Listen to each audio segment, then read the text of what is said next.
नमस्कार प्रिय दर्शकों, जय माता दी। मैं एस्ट्रो सहस्रांशु आप लोगों का स्वागत करता हूं हमारे चैनल वैदिक एस्ट्रो गुरुकुल में। आज का यह वीडियो में हम लोग यह जानने वाले हैं कि किसी भी लग्न कुंडली को देख करके हम कैसे पता कर पाएंगे कि वह कुंडली में, वह जातक में लव मैरिज का योग है या नहीं है। ठीक है, तो इसको जानने के लिए मैंने ये एक कागज कलम का सेटअप तैयार किया है। पहले देखिए, आपको बता देते हैं कि ये जो है ग्रहों का नाम है। सूर्य, चंद्र, मंगल, बुध, गुरु, शुक्र, शनि, ये ग्रहों का नाम है। और ये जो राशि है, मतलब 5 नंबर का जो राशि है, उसके लॉर्ड है सूर्य, मालिक है सूर्य। 4 नंबर का राशि का जो लॉर्ड है या मालिक है वो है चंद्रमा। ठीक उसी तरह से 1 नंबर और 8 नंबर का राशि के मालिक है मंगल। इसी तरह से ये हमने एक यहां पर लिखा हुआ है। अब अगर आपको याद नहीं है कि 5 नंबर की राशि कौन सी है, 3 नंबर की, 6 नंबर की राशि कौन सी है, तो यहां पर आप दृष्टि डालिए। मेष राशि यानी कि 1 नंबर की राशि, वृषभ राशि यानी कि 2 नंबर की राशि, मिथुन राशि यानी कि 3 नंबर की, कर्क राशि यानी कि 4 नंबर की। इसी तरह से पूरा हमने यहाँ पर तालिका बनाया हुआ है। अब दोस्तों, ये जो लग्न कुंडली हमने लिया हुआ है, इसमें आज हम रैंडमली कुछ कुछ चीजें जो है यहाँ पर लिखेंगे। ठीक है, तो चलिए, ये जो लग्न कुंडली है, पहले आपको बता दें कि इसका जो पहला घर होता है, ये पहला घर को लग्न कहा जाता है। और पहले घर में जिस राशि की नंबर होती है, उसी के नाम से लग्न का नाम पड़ जाता है। तो चलिए कुछ भी लिख देते हैं। बहुत सारे कुंडली में आप देखते होंगे, उदाहरण देते समय यहाँ 1, यहाँ 2, यहाँ 3, यहाँ 4 ऐसे लिख दिया जाता है। इससे क्या कंफ्यूजन होता है, आप सोचते हो कि यहाँ 1 नंबर लिखा हुआ है यानी कि ये प्रथम घर है। नहीं, यहाँ पर अगर 12 नंबर भी लिखा हुआ है तो भी ये प्रथम घर ही है। एंटी क्लॉकवाइज ये प्रथम घर, ये द्वितीय, तृतीय, चतुर्थ, पंचम, षष्ठम, सप्तम, अष्टम, नवम, दसम, एकादश, द्वादश घर होता है। ठीक है, तो इस हिसाब से ही जो है आपको ज्ञान अपने भीतर रखना है। ठीक है, तो चलिए इसको हम अभी साफ कर दिए। तो चलिए अब हम इसको किसी एक लग्न की कुंडली बनाते हैं। उदाहरण स्वरूप मान लीजिए इसको हम कुंभ लग्न की कुंडली बनाएंगे, तो यहां पर आ जाएगा 11 नंबर। ठीक है, क्योंकि कुंभ राशि का नंबर है 11, तो 11 लिखा हुआ यानी कि यहां पर आ गया कुंभ राशि। तो ये हो गया कुंभ लग्न की कुंडली। अब यहां पर अगर आ गया 11 तो यहां आ जाएगा 12। यहाँ 1, 2, 3, 4, 5, 6, 7, 8, 9, 10। ठीक है, अब ये जो कुंडली बना दोस्तों, ये बन गया हमारा कुंभ लग्न का कुंडली। अब आपको सूत्र बताते हैं। आपके जन्म कुंडली में यहां पर शायद 11 नंबर नहीं लिखा होगा। आप अपना कुंडली निकालिए, मोबाइल में निकाल लीजिए या फिर अगर आपके पास प्रिंट आउट है निकाल लीजिए। तो यहां पर जो भी नंबर लिखा है वो हो गया आपका लग्न। यानी कि यहां पर अगर 6 नंबर लिखा है तो कन्या लग्न, 5 नंबर लिखा है तो सिंह लग्न, 4 नंबर लिखा है तो कर्क लग्न, 3 नंबर लिखा है तो मिथुन लग्न, 10 नंबर लिखा है तो मकर लग्न, 9 नंबर लिखा है तो धनु लग्न, इस हिसाब से। ठीक है, तो 11 नंबर लिखा है यानी कि ये हो गया कुंभ लग्न की पत्रिका। अब देखिए, आपके कुंडली में लग्नेश किसे कहा जाएगा? लग्नेश यानी कि लग्न में जो राशि है उसके मालिक को कहा जाएगा लग्नेश। तो 11 नंबर के राशि के मालिक हैं शनिदेव, तो आपके लग्नेश हुए शनिदेव। ठीक उसी तरह से अगर हम गिनती करेंगे 1, 2, 3, 4, 5, 5 नंबर का ये जो भाव है, ये है प्रेम का। ये होता है प्रेम का घर। और जो 7वां घर होता है, देखिए यहाँ पर 5 नंबर लिखा है लेकिन ये 7वां घर है। कैसे? क्योंकि ये है प्रथम घर, यहां से हम एंटी क्लॉकवाइज गिनती करते हैं 1 2 3 4 5 6 7। तो 7वां घर में लिखा हुआ है 5 नंबर। तो पंचमेश कौन हुए? यानी कि 5 नंबर का जो राशि है उसके मालिक ग्रह तो कौन हुए? सूर्य। ठीक है, तो चलिए हम इसको लिख देते हैं, ये हुए सूर्य।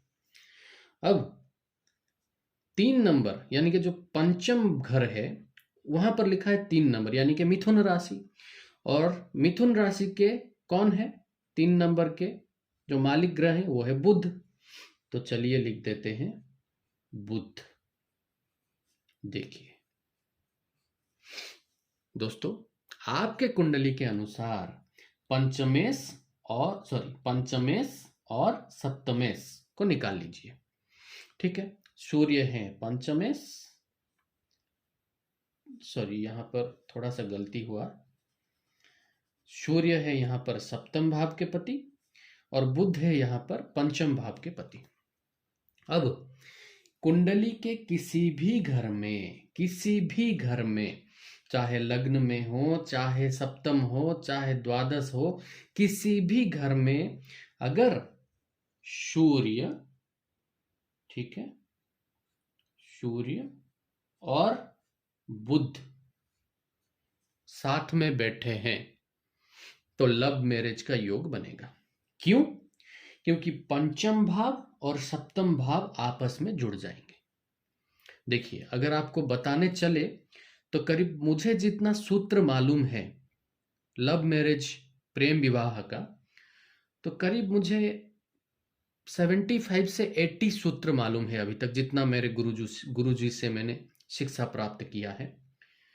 लेकिन उनमें से ये जो चीज आज आपके साथ हम शेयर कर रहे हैं ये अति उत्तम और सरल है और काफी सारे जातकों में सिर्फ इन्हीं सूत्रों के वजह से लव मैरिज होती है। ठीक है, तो कभी विस्तार रूप से सारे, देखिए चैनल तो हाल ही में शुरू हुआ है, आगे आगे आपको सारे योगों के बारे में मैं बताने वाला हूं। तो चैनल को सब्सक्राइब करिए अगर आप रुचि रखते हैं एस्ट्रोलॉजी में। तो चलिए देखिए, यहां पर मैंने प्रथम भाव में लिखा सूर्य के साथ बुध को। अगर ये द्वितीय भाव में भी हो, तृतीय भाव में हो, चतुर्थ में, पंचम में, किसी भी भाव में अगर सूर्य के साथ में बुध हो जाए तो इन दोनों के बीच संबंध हो जाएगा। कैसे? क्योंकि सप्तमेश और पंचमेश साथ में बैठ गए हैं, युति हो गया है दोनों का, तो लव मैरिज का योग बनेगा। अगर यही योग पंचम घर में हो जाए या सप्तम घर में हो जाए तो लव मैरिज का प्रबल योग बन जाता है। याद रखिए, अगर यही योग पंचम घर में हो जाए या सप्तम घर में हो जाए तो लव मैरिज का प्रबल योग बन जाता है।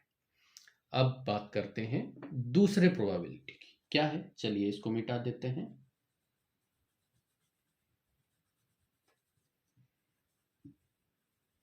क्योंकि ज्यादा अगर हम भारी भरकम बना देंगे ना इसी चार्ट में तो आप लोग जो है फिर कंफ्यूज हो जाएंगे, है ना। तो थोड़ा साफ सुथरा रखते हैं हम हमारे पेपर को। तो अब देखिए, हमें तो मालूम है सप्तमेश है सूर्य और पंचमेश है बुध। तो अगर पंचमेश बैठ जाए सप्तम घर में, यानी कि बुध बैठ जाए यहां पर और सूर्य बैठ जाए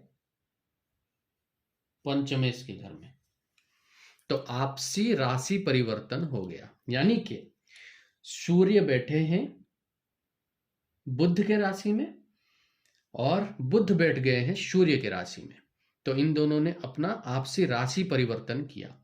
यहां पर भी प्रबल लव मैरिज का योग बनता है। यह हो गया दूसरा सूत्र। ठीक है, अब बात करेंगे दृष्टि संपर्क का। ठीक है, चलिए इसको भी अभी हम मिटा देते हैं। आप परेशान मत होइए, अभी हमने कुंभ लग्न लिया है, इसके बाद और एक लग्न कोई सा लेकर के आपको फिर से बताएंगे, ठीक है? तो आप परेशान बिल्कुल ना होइए अगर आप कंफ्यूज हो रहे हैं। अब देखिए, आप जानते हैं हर ग्रह का अलग अलग दृष्टि होता है। गुरु का पंचम दृष्टि होता है, नवम दृष्टि होता है, सप्तम दृष्टि होता है। वैसे ही सूर्य का सप्तम दृष्टि होता है, चंद्रमा का सप्तम दृष्टि होता है। तो उसी हिसाब से अगर हम देखें कि मान लीजिए यह जो तृतीय भाव है, यहां पर बैठे हैं सूर्य देव, और ये 1 2 यहां से गिनेंगे क्योंकि हम इनकी दृष्टि गिन रहे हैं अभी। दृष्टि यानी कि इनका सप्तम दृष्टि है, तो जिस घर में बैठे हैं वो 1 नंबर का घर माना जाएगा दृष्टि गिनते समय। तो 1 2 3 4 5 6 7, तो 7वें घर में मान लीजिए बुध है। तो अब देखिए, सूर्य अपने सप्तम दृष्टि से 1 2 3 4 5 6 7 बुध को देख रहे हैं। दृष्टि संपर्क बना सूर्य का बुध के साथ। अब बुध का देखते हैं, यहां से गिनेंगे 1 नंबर का घर, 1 2 3 4 5 6 7। क्या बात है, बुध भी सूर्य को देख रहे हैं। जब ऐसा योग बनता हो कुंडली में कि आपका पंचमेश और सप्तमेश एक दूसरे को अपनी नजर से देख रहे हो, सप्तम नजर से देख रहे हो, तब प्रबल योग बन जाता है लव मैरिज का। उम्मीद करते हैं आपको ये 3 सूत्र समझ में आया होगा। ठीक है, तो चलिए इसको अभी हम मिटा देते हैं, और साथ में इसको मिटाने के बाद में एक और कुंडली हम बनाते हैं। ये हमने बनाया था कुंभ लग्न का कुंडली, ठीक है? तो अब चलिए कोई और लग्न का कुंडली बनाएंगे। ठीक है, तो इसको हमने साफ कर लिया है, यहां पर थोड़ा बच गया है। ठीक है, तो चलिए सूर्य और बुध को भी यहां पर थोड़ा सा हम साफ कर लेते हैं जो लिखा हुआ है। ठीक है, अब मान लीजिए यहां पर लिखा हुआ है 8 नंबर। 8 नंबर आप लोग कमेंट करके बताइए, 8 नंबर का जो राशि है वो कौन सी राशि है? देखते हैं किन लोगों को मालूम है। और आप लोग कमेंट किया करिए, अगर आप वीडियो देख रहे हो, ज्ञान ले रहे हो, तो कमेंट किया करिए, डाउट पूछा करिए। इससे हम लोगों का इंटरेक्शन भी बढ़ेगा और हमारा मन का उत्साह भी बढ़ेगा, है ना? तो यहाँ पर 8 नंबर है, तो एंटी क्लॉकवाइज बढ़ेंगे तो यहाँ 9, यहाँ 10, यहाँ 11, ये 12, 1 2 3 4 5 6 और 7। 8 नंबर लिखा है, यानी कि वृश्चिक राशि। देखिए वृश्चिक राशि के सामने लिखा है 8 नंबर, तो ये हो गया वृश्चिक लग्न की कुंडली। ठीक है, वृश्चिक लग्न का जो ये कुंडली हम बनाए हैं, इसके पंचमेश कौन है? देखिए यहां पर पंचम भाव में लिखा है 12 नंबर। 12 नंबर यहां है और उसके सामने लिखा है गुरु। आप देखिए अपने कुंडली में कौन सा नंबर है और उसके सामने किसका नाम है। ठीक है, तो ये हो गए पंचमेश, हो गए यहां पर गुरु। ठीक है, पंचमेश हुए गुरु। सप्तमेश, सप्तम घर में लिखा है 2 नंबर, यानी कि वृषभ राशि। तो वृषभ राशि के स्वामी कौन है? शुक्र, मालिक ग्रह है शुक्र।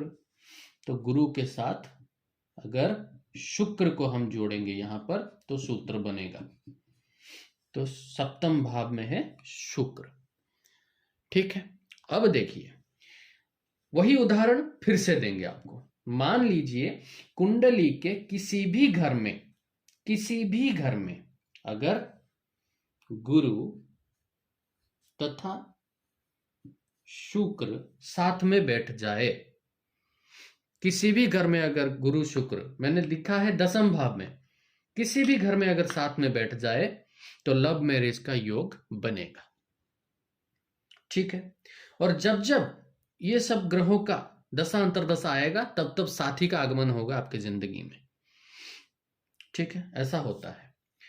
तो अब देखिए, बृहस्पति और शुक्र किसी भी भाव में बैठ जाएं अगर, तो लव मैरिज का योग बनेगा। ठीक है। ठीक उसी तरह से मान लीजिए, यहां से हम गुरु और शुक्र को यहां से साफ करते हैं, ये लिखावट को।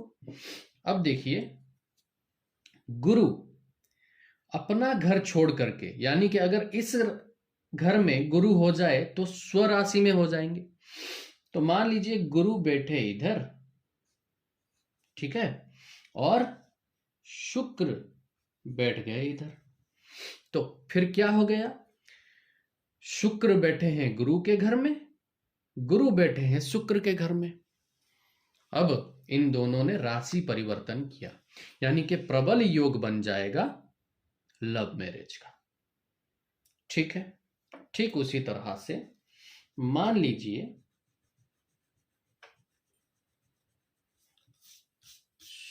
शुक्र यहां नहीं है, शुक्र लग्न में बैठे हुए हैं, शुक्र लग्न में बैठे हुए हैं।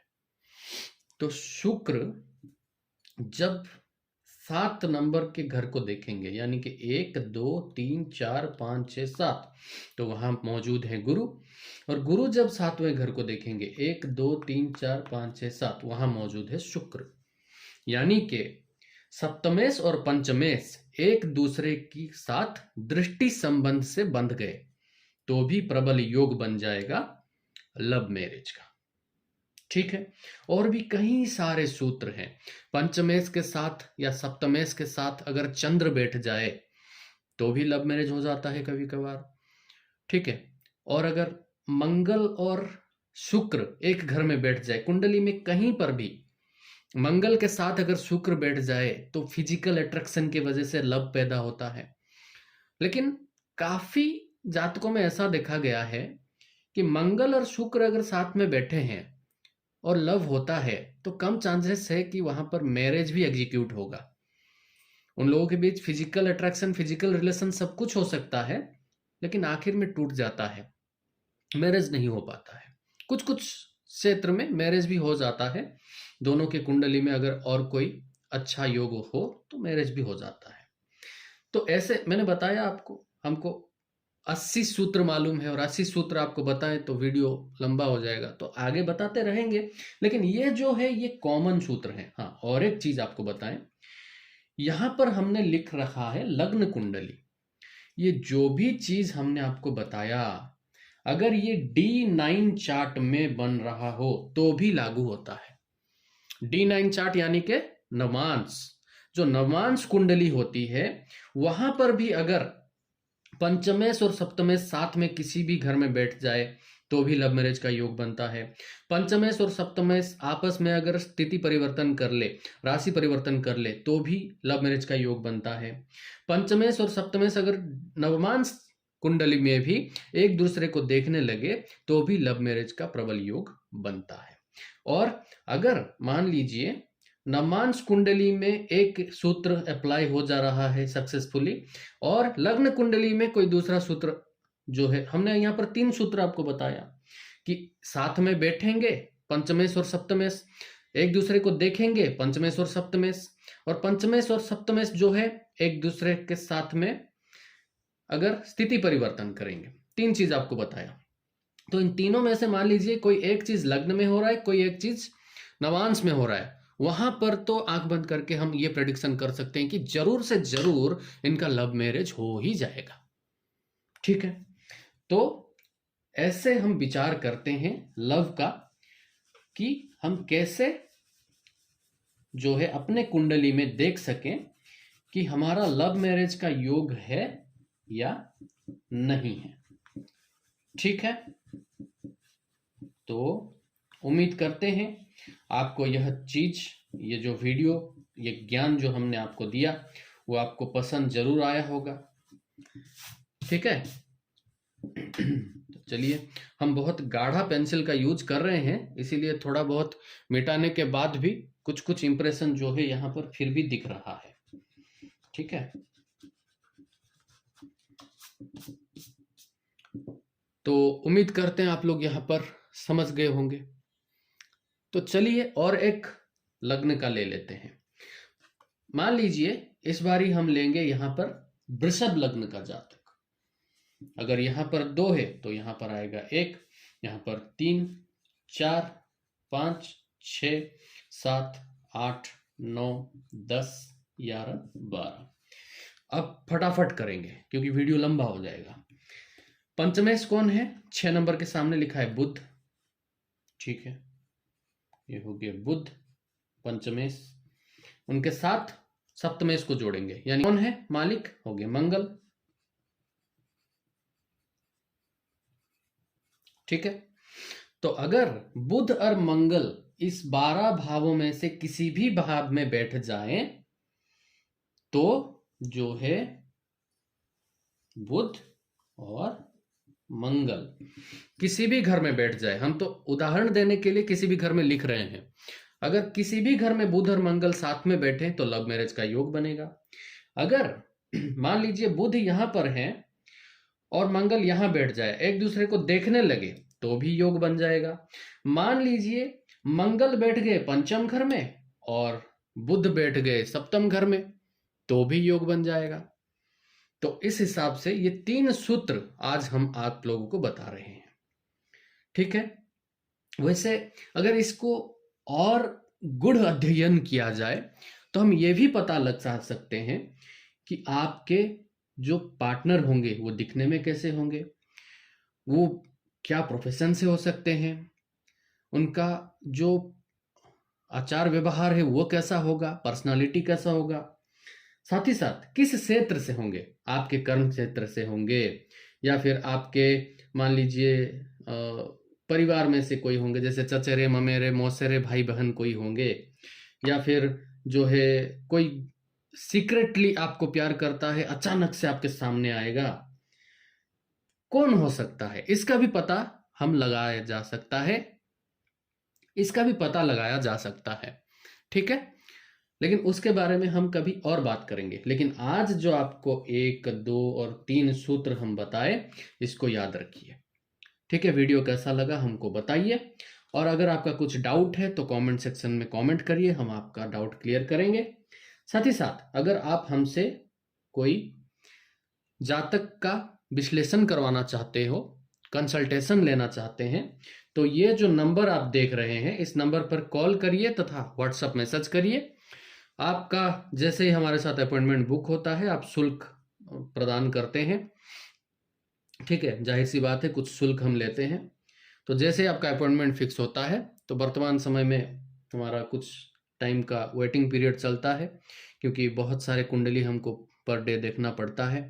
ठीक है, लोकल में भी काम करते हैं और ऐसे सोशल मीडिया से भी लोगों का हमको अनुरोध आता है, तो उस हिसाब से हम समय निकाल करके देखेंगे और आपके साथ हमारा टेली कंसल्टेशन होगा, यानी कि फ़ोन पर बात हो जाएगा। जो भी आपका क्वेश्चन रहेगा उसको हम सही तरीके से आपका उत्तर दे देंगे। ठीक है, तो इस तरह से होता है लव मैरिज का विचार। ठीक है, 3 सूत्र हमने आपको बताए। अब ये जो सूत्र बताए, चाहे ये लग्न कुंडली में हो रहा हो चाहे नवांश कुंडली में हो रहा हो, दोनों में ये सूत्र एप्लीकेबल है। धन्यवाद। तो वीडियो आप लोगों ने देखा, इसीलिए हम आपके आभारी हैं। अगर आपको ज्ञान अच्छा लगा है तो चैनल को सब्सक्राइब करिए, वीडियो को लाइक करिए, और जो लोग अपने ज़िंदगी में किसी के साथ प्रेम बंधन में बंधे हुए हैं उनके साथ वीडियो को शेयर करिए, तथा जो लोग चाहते हैं कि हमारा लव मैरिज होगा या नहीं होगा, कसम है, उनके साथ वीडियो को शेयर करिए। तो चलिए दोस्तों, आप लोगों के साथ अगले वीडियो में फिर से मुलाकात होगा। तब तक के लिए अपने इष्ट पर भरोसा रखिए, आध्यात्मिक बने रहिए। नमस्कार, जय माता दी।